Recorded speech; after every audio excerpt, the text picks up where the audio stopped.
So this is going to be the webinar for professional proofreaders. Let me press along now. You can see I have not actually personally come across any of these road signs, but they do indicate to me that sometimes people go straight from school into a job as a road marker, and if you can't spell, you can't spell, you can't spell, and sometimes that is a result. The one that says bus stop, yeah, okay, we get the idea of what it is, but we shouldn't have to be straining to find out what it is. It should be a lot simpler than that. Sometimes you have little jobs, small jobs, and big jobs. This particular one on the left, which shows that trash and stuff goes here, there's an opportunity when you see a sign like that, and to me the opportunity is that company has got people in it not only who can't spell, but they are in positions of some authority, because nobody else who goes past that sign would leave it there with that on it if they knew better. So that says to me, if you are a good speller, you're a good proofreader, knock on the door and offer your services. On the right side, you can see where the Democratic candidate is Mr. Barack Obama, but it's not spelt the way the gentleman spells his own name. So the printer had to, at quick notice, reprint all those voting slips and get them out to all the voting stations at lickety-split timetable, because the election doesn't wait for anybody. And I guess the lesson to be learned from that is spelling mistakes can happen anywhere, anytime. I was talking to somebody in Christchurch recently about the Annapolis Naval Academy, and they were having their passing out ceremony. All the graduates were going to get diplomas which had US NAVEL Academy, spelt the same way as the oranges, same way as the belly button, but not the same way as the shipping business. So once again, the printer had to dash around at short notice and go and reprint the diplomas. Now, I've sometimes spoken to people about the Pastor Bible, which was printed by Penguin in Australia, and one word, just one word, was spelt wrongly, because in the book it said to take salt and freshly ground black people and put that on your pasta. Well, you can get away with some spelling mistakes, maybe, but certainly not that one. Consequently, Penguin had to shred, no, they didn't have to, they decided to shred 7,000 cookbooks at a cost of $20,000 and reprint the whole job all over again. So that tells me that sometimes when the item being printed is what I would call life and death situations, that means anything to do with food you ingest, medications you rub on your body, instructions to people who are in life and death situations, like, for instance, a search and rescue helicopter pilot. The instructions have to be spot on accurate, and that's why some of those publications will get maybe 1, 2, 3, 4, even 5 different people to proofread them to make sure they are absolutely correct. So that's where some of the work comes from, is being proofreader number 3 or proofreader number 4, number 5 on a job. It's the words which cause the problems, but sometimes it's pictures also. But ordinary words, and one that has tricked me for years, was the difference between discreet and Crete the island. And of course, embarrassing is a word with 2 R's and 2 S's. Accommodation, double up of letters. And of course, the other one, which is very similar and very tricky, is mnemonic and pneumatic. Obviously quite different. And on the right side, we have the specialist words. Now, specialist words are particularly important because a publisher will go looking, quite seriously looking, for the correct person to proofread the work they're doing. If they're producing something with a medical flavor, and it can be anything from a medical textbook to a Mills and Boon novel with doctors and nurses and all, but every now and then there'll be a word like hemorrhage or arteries and so forth, which need to be spelt correctly. If you come from a medical background, that'll be no problem. if you do not come from a medical background, it'll be hard work for the proofreader because they probably will have to look up the dictionary for so many of those words. Now, we go down to engineering. There's a lot of jargon in engineering and building. RSJ, I learned that many years ago, is a rolled steel joist. That's the piece of steel which holds your garage door up. And that's a little piece of jargon, a little piece of technical know-how. But if you were not into engineering and you saw RJS, you might often glance over that and think it's okay, but it's not. So the other thing that's tricky is both religious words and in the horsing field. And I was talking to a lady this afternoon and I said, "You're into horses?" "Oh yes, been in horses all her life." I said, "On the spur of the moment, can you spell jodhpurs?" And she struggled because it's an Indian word, same as pajamas is an Indian word, veranda, bungalow, gymkhana. These are all words come into English from India. And so therefore, if you're not into it and you know them automatically, then it can become quite hard work. Often it's a case of too many commas, but sometimes it's a case of too few commas. And this one about, I like cooking, comma, my family, comma, and my pets. So there's three things I like, but I don't like cooking, my family, and my pets. So that's one of those things that sort of sticks out. And if you're the kind of person where that sticks out, then you're the sort of person who could make a very good proofreader. I wrote a book about this some time ago, not a big book, but I don't know whether you know, but 1 million new books are published every year in English. Some of those, as I've mentioned already, might require 1, 2, 3, 4, even 5 different proofreaders. And the publisher's job, and often they ask me, can you match the right proofreader to the topic? And I know over the years I've had people who are into all kinds of different topics. One lady, I can't think of her name now, but she is a diamond buyer for Michael Hill Jewelers, so she knows a lot about diamonds. Another lady breeds Great Dane dogs. She knows a lot about that and dog shows and all that kind of thing. Anyway, I wrote this book. It's called Report Number 1020. It's free, and that's the number you call me on tomorrow. Not now, but tomorrow, and I'll happily send it to you. It'll be my gift for you attending tonight's webinar. Now, we have our first guest tonight, and I wonder whether I have got Caroline McKenzie on the line. I'll see whether I have. I do. Now, can I say welcome to Caroline? Carolyn, yes, here I am. Oh, wonderful, wonderful. You know, this is my first webinar, Carolyn, and I'm not sure if I'm pushing all the right buttons and things, but anyway, you normally live... Sounds good to me. Sounds good, that's good. Now, you normally live in Italy? Yes, that's right. I live in Ventimiglia Alta on the coast in northwest Italy. And what do you do there? I work actually. I teach English, Right. I do translations, and just recently I've also been doing some proofreading. Now, you studied proofreading with the Institute, and now Yes, I did. Yes, and now you're applying it in faraway Italy. You're visiting Auckland for family reasons, that's all right. But how did you go about getting some clients there in Italy? Well, it sort of came along of its own accord because I had these clients that I already did some translations for, and bit by bit as things evolve over the years, sometimes they had things that had maybe been translated by an Italian and they asked me to check it through as a mother tongue person. And also some things that maybe I'd translated a long time ago, for example, for their site or their CV, and then they'd added things, and so they ran it past me again just to make sure that nothing had gone wrong in the adding of things. And you can do all this from Italy?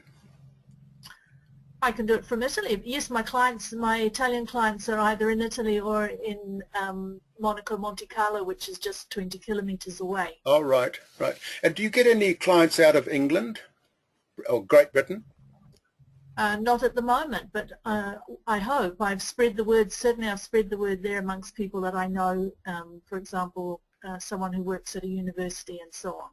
Well, you mentioned university, and I was talking to one of our students the other day who has children who are scattered around the universities of New Zealand, and I said to this student, who's pretty close to graduation, by the way, I said, when you get to the point where, as part of your course training, you create your own flyer and your own business card, get your children to send a package of material to their friends in Waikato, in Otago, and so forth, and ask them to put it up on the student notice board, because there's a lot of work to be done assisting other students who need help with their assignments. Now, I'm not saying the proofreader will rewrite the assignment. That would not be fair. But if someone has, for instance, spelt Czechoslovakia wrong in their geography assignment, it's not a good look. And if it's simply a case of correcting something like that, that's what a proofreader is for. And a lot of the students have got the money to pay for a proofreader. You will quite often find, this has been my experience, they don't give you much time for the proofreading, because they say, look, I know it's 1 o'clock in the afternoon and I've got to get it lodged by 4 o'clock, so you've only got a couple of hours to read maybe 10,000 words. And that's possible. That's quite possible.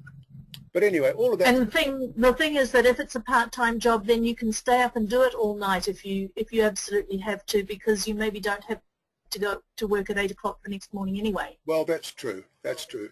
I used to work in an industry where staying up and working all through the night was just part of the nature of the work we were doing. So there was no such thing as clock watching and minding that 5 o'clock comes. Tell me, big question for you. You're a regular attendee on the student discussion board.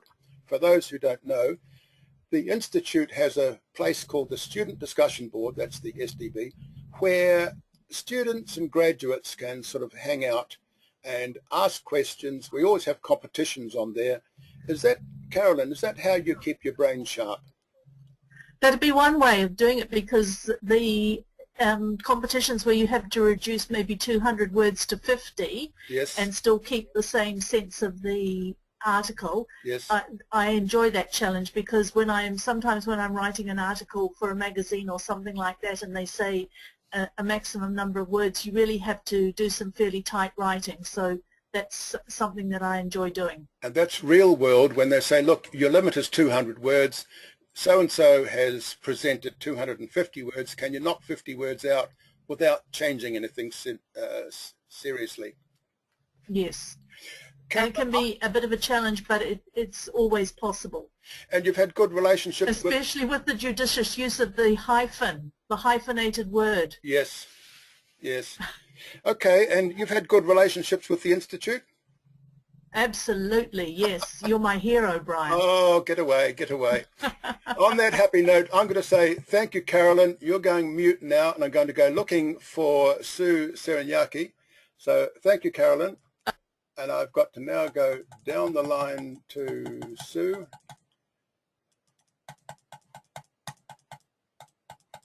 And I can't find Sue Serinyaki on here. I wonder if she has not clocked in. So what we will do then is we'll go, that would have been the prompt for Sue, who is a music teacher. And I think she told me actually that she's got a music class that finishes at 8 o'clock. And I said, see if you can get in sometime soon after 8 o'clock, but maybe she's running a bit late. We can actually try her a little bit later. But that's one of the books she wrote. She did learn proofreading with the Institute, and she wrote this book called Help Me Learn Music. It's for children, little children, aged 7, 8, 9, 10, and she sells the book. If you have an interest in that sort of thing, get in touch with the registrar at the Institute tomorrow, and we'll see if we can get hold of a book for you. I'm going to move right along to the next person, who is Wendy Kissel, and now I've got to go and find Wendy on my board, UVW. I'm looking for Wendy, and I can't find Wendy either. my John, who lives in Sunny Nook, he knows where to find Wendy. Now, Wendy, can you hear me? No, I don't think you can. But I'll just scroll through the attendees and I can't find Wendy. Never mind. We will press right along. Wendy lives in Christchurch. She is an English speakers of other languages teacher. She's a creative writer.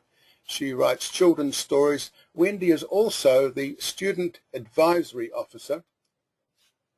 And I think if I now bring up Wendy, can you hear me?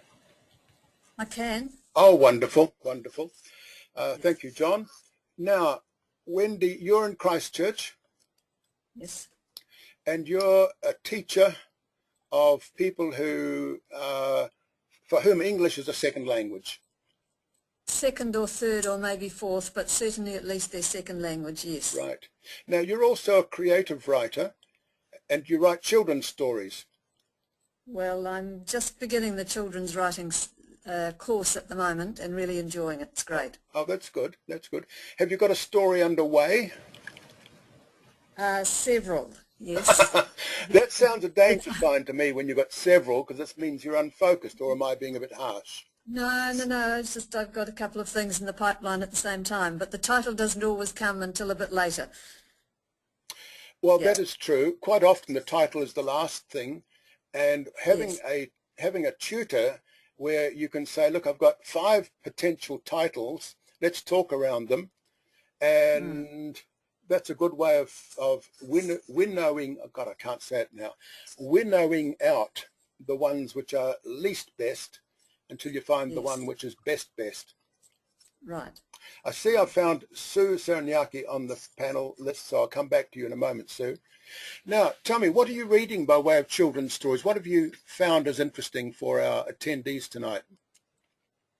One I really enjoyed recently was called The Higher Power of Lucky, and it was a Carnegie Medal Award. And what I really loved about it was that the author could get inside the child's way of thinking, and the child lived in a tiny town way out in the middle of the desert, I think in America. Population 43 seemed to be important to this child, and I thought that really put a tiny back town place on the map, but it just was so full of wonderful twists and turns. It was really good. Tell me who was the author, please. Susan Patron. Patron, P-A-T-R-O-N. Well, I've written it down, and when I go to the library, I'll be able to ask them if they have got it or can get it. Oh, that's interesting. You can get it from Christchurch Library if your library hasn't got it. Thank you. Now, somebody told me the other day that the system called, where librarians will bring a book for you in from Napier or in from New Plymouth, is no longer in effect. I didn't know that. Oh, okay. So yeah, in the old days, I used to just go to my librarian and say, look, here's this book. Can you look up where it is? Yes, sir. We've got a copy in Dunedin. I say, right, could you get it up for me, please? And they would do all that. Now, it might cost me $2 or $3 for postage, but I get the book I'm looking for, which I thought was a wonderful service. I'd be sad if it has stopped. Yeah. All right. Now, you're also the student advisory officer. Tell people what you do for the Institute as a student advisory officer. I ring all the new students within the first couple of months of the course just to make sure things are ticking over okay. Yep. And just iron out any difficulties. Often things are fine, but sometimes there's something that just needs to be sorted or pointed in the right direction. And I really enjoy it. I especially enjoy talking to the people who have decided after a long time to pursue whatever course it is, and are just loving getting into it. It's really encouraging. I was talking to Hugh this afternoon, and Hugh will not be on the panel tonight because he's got some other thing to attend, but Hugh is 82, and he said, I've been meaning to do this for years. I thought, Hugh, please don't leave it too long. But at 82, it's never too late to make a fresh start.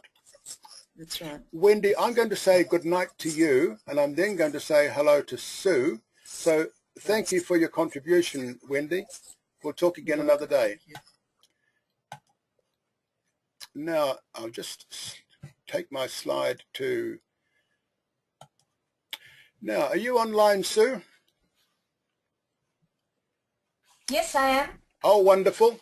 Now, I did notice that you've got your picture up. I can't see it, and I don't think the folks at home can see it, but that's all right. You're a music teacher, Sue? Yes, I am. In Auckland? Yes, in Auckland, yeah. And you're also a proofreader? Yes, I do proofreading as well. Yep. Now, you're also the author of Help Me Learn Music. How's that book going? Not too bad. I got my first bit of royalty yesterday.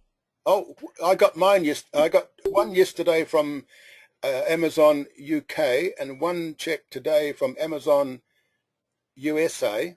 It's nice when the checks come in, isn't it?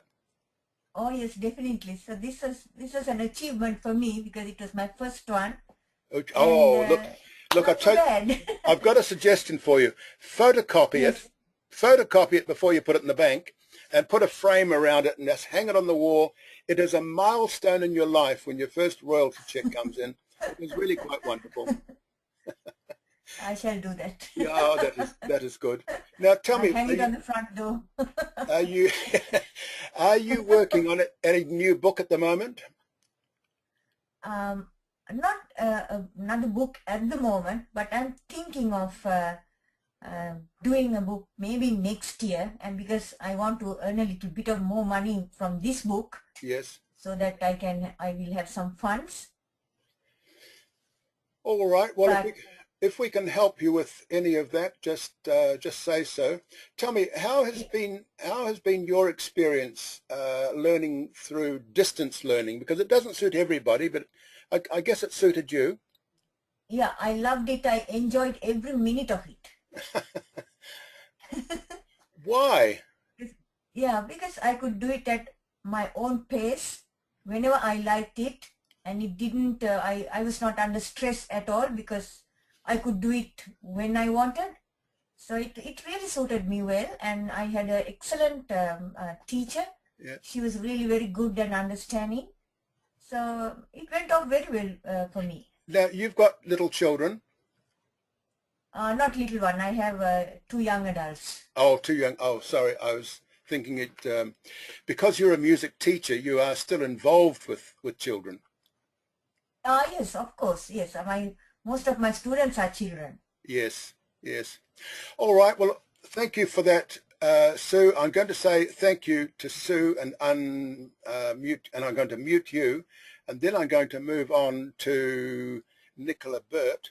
If I can find Nicola on my panel, and I don't know that I can, but thank you, Sue. I appreciate that. So I will move past Wendy and on to Nicola Burt. Are you on the line, Nicola? My friend in Sunnynook might be able to find Nicola because I can't. But anyway, we will perhaps move past. Oh, before I forget, I'll just talk briefly about Nicola Burt. Lives in Hamilton, works for one of the government departments, and that means Nicola is the sort of go-to person within her government department for checking spelling and grammar and documents which go through her particular government department. Now, she's learning to be a proofreader and editor. She's also, quite interesting this one, she's also she's fallen into the task of being like the ghost writer for an elderly gentleman who was writing his life story under the heading of Stolen Lives. Unfortunately, he seems to have died before the book got finally produced. So the onus has fallen upon Nicola to complete the book. The family want to see it finished. They would like to see it in book form, and so I'll say thank you, Nicola, for keeping on with that particular task, even though your client is not there to see it in final form. Pity we couldn't get Nicola on the line tonight, but never mind, we'll keep pressing forward. Now tell me, is Gloria on the line here? Where's Gloria? Now, I wonder if my man in Sunny Nook has found Gloria.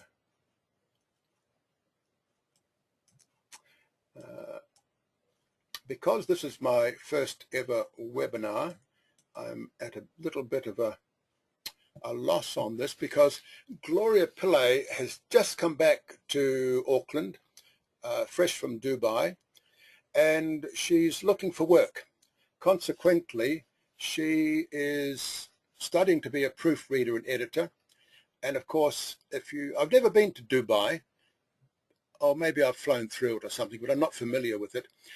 And there's an awful lot of businesses have their offices there. So when she was working in Dubai, she became the go-to person for the businesses she was working with. And they enjoyed having her as a knowledgeable proofreader and editor. And now that she's back in New Zealand, Gloria wants to get the qualification that says she's a dip edit, because when you work with publishers around the world, that's the thing they respect, is when they see the dip edit letters after your name. It's a pity we can't find Gloria to say hello to and have a conversation, but never mind, we'll keep moving forward. Now, I've got a few questions for those people who are on the webinar tonight. I think the first question is, are you a good speller? Is a given, yes. Can you spot spelling mistakes? That's a given, yes, because you wouldn't otherwise be sharing the evening with us. Are you mature? Now, I'll explain the reason for that question. That previous book we were talking about, which Nicola Burt is doing with the elderly gentleman who's doing his life memoirs, I certainly wouldn't expect a 16-year-old or even a 20-year-old to make easy work out of editing the life story of somebody who's in their 80s, because there'd be a lot of things that happened which I'd much rather give that job to somebody in their 60s and 70s and possibly even Hugh in his 80s, because that's where you need to have a knowledge of what you're editing. Now, the next thing is, do you want to work at home? A lot of people are finding that the grind on the motorway, working at home just suits them for a variety of reasons, whether it's weather reasons, geography reasons, or whatever. And they would like a part-time career in publishing. And I talk about part-time because you can always say no, and you can decline work if it looks like it's going to stretch you beyond your period where you want to be working. I've got 6 words I share with all our graduates, and I'll tell you what they are now. When people offer you work and it's not convenient, you say, "Oh, I'm sorry, I'm fully committed." You don't have to explain what you're fully committed at. The fact that you're going off to play golf or this is your day for swimming is your own private business. But if you get too much work, you just say, "Oh, I'm sorry, I'm fully committed." 6 words, write them down, because that's the sort of thing that can get you off the hook. Moving right along. Now, specialists. As a proofreader, you will be a specialist in some field. And some of the people I talk to, I say, when you go to the doctor. Now, when I go to the doctor, it costs me $40 to go to the GP. And if the doctor had said to me, "Oh, Brian Morris, you don't look too good. I'm going to send you to this specialist." And in Auckland, where I am, you wander down the specialist row in St. Mark's Road in Remuera, $200 per first visit is about right. And you look at the numbers, the specialist earns 5 times as much as the generalist. And exactly the same thing happens when we are dealing with proofreading or editing. If you know all about cars or all about horses, or you've come from a legal background, and yes, we do get people studying proofreading and editing who are actual trained lawyers. They just want to get out of the legal business, but they want to be involved in publishing, in the legal side of publishing. Publishers like Butterworth, for instance, I think all they ever do is legal books, textbooks, manuals, anything to do with legal, it's Butterworth. Now, I would never offer my services to Butterworth because I am not a lawyer, never have been, don't want to be, don't know the jargon. I stay clear. I've also not been a knitter. The best I can do is knit one, purl one, plain one. I don't know what I mean, but I just know that as a little phrase. My mother used to say it when she was speaking as she was knitting. But if you think about the number of knitting books, pattern books, knitting magazines, knitting blogs, knitting websites, they all need proofreading. And as I was saying to a lady today, she's into cross-stitch. And I said, what would happen if your cross-stitch pattern had an error in it? And she said, well, it wouldn't come out right. And I had to agree with her without having a visual picture in my mind of what not coming out right would be about. People who are into boats, and the only thing I know about boats is the sharp end and the blunt end, and I often say to Carol, I'm not that interested in boats unless they are at least 100,000 tons, something like no, not the Titanic, but something about that size. That's my idea of a boat. One of our ladies, she is the breeder of Great Dane dogs. She knows all about them. Consequently, anything to do with Great Dane dogs, publishers would go straight to her. Another lady grows lavender as a cash crop, so she knows about lavender oil, lavender soap, lavender perfume, lavender pillows. You know, you put the lavender heads into a pillow, all that kind of thing. Now, the other thing is urgency. If someone gives you a task and it's under urgency, you can normally negotiate at least 10% up on the fee. And I describe it best this way. If you are taking a dress to the dry cleaner on a Monday morning and you say to the dry cleaner, how much to dry clean my dress? And the dry cleaner says, oh, madam, that'll be $10. It'll be ready for you on Friday. And you say, oh, I really wanted to wear it tonight. And the dry cleaner would often say, usually say, that's all right. We'll get it ready for you by 4:45, but that'll be $15. Now, dry cleaner is just charging you 50% more for urgency. I wasn't going to be quite as heavy-handed as that, but 10% is quite satisfactory for something that you agreed on a timetable, on a deadline, and then they bring it forward on you. This is about the time when I was going to introduce my mystery guest. His name is Simon Reynolds. When he was 18, he changed his name to have 2 I's in it. He's an author, he's an entrepreneur. He also is one of the founders of the Fortune Institute, and he is my personal coach and my mentor. Unfortunately, he's tied up somewhere in Los Angeles airport, so he can't join us tonight. But it reminded me that when John Mitchell was coach of the All Blacks, a lot of people were quite shocked to think that the All Black coach had a personal coach, which he did. And I guess that's one of the reasons. We're not talking about life coaching tonight, but it's one of the reasons why having a life coach or being a life coach is quite an interesting thing to do. So we won't have Simon tonight, perhaps another night. Now, for homework, you've heard me talk about the Diamonds lady, the Great Danes lady, the Lavender lady. Everybody's list is different. And if you want to get onto the database of publishers, start your own list of topics you know quite a bit about. Now, if you were in Girl Guides, which I wasn't, put it on your list. If you are a knitter or a crochet or a scuba diver or a starburst sailor or a skier, put all those things on your list.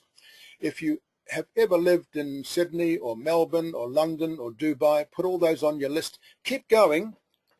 Past 20, past 40, past 50, because the more keywords you can assemble which are pertinent to you, it's rather like having tickets in a raffle, because when the publisher tries to match up the right proofreader with the task, they will enter in the 3 or 4 or 6 keywords, hit the search button, and up will come a bunch of names, and the first name on the list is normally the best suited, and so they will get first offer at the job.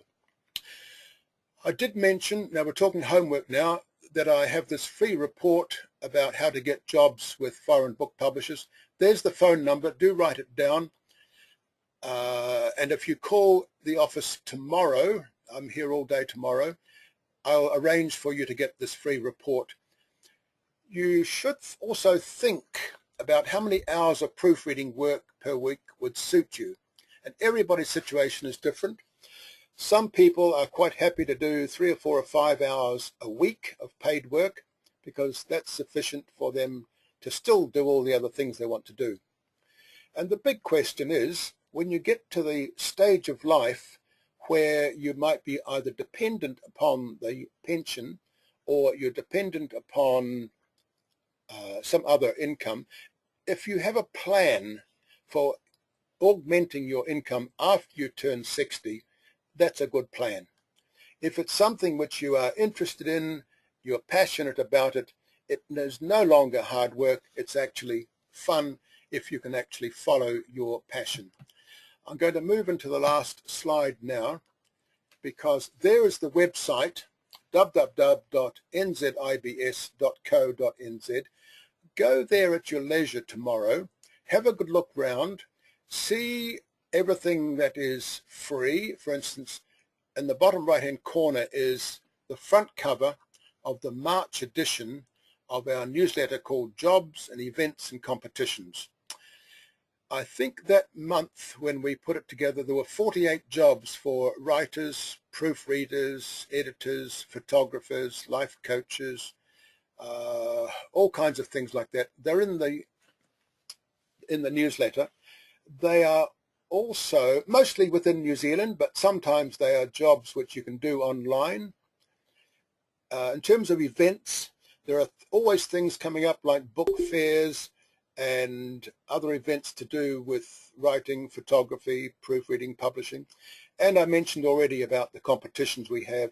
Whatever it takes to keep your brain sharp is a good thing to do. So happy for you to have a look at that. When you've seen the current one, by the way, has gone up for the month of May, and you can go clicking backwards through April, through March, through February, and all that sort of thing. And you never know what you might find. The word serendipity comes to mind. It's when you find something good which you weren't looking for, and that's what can happen.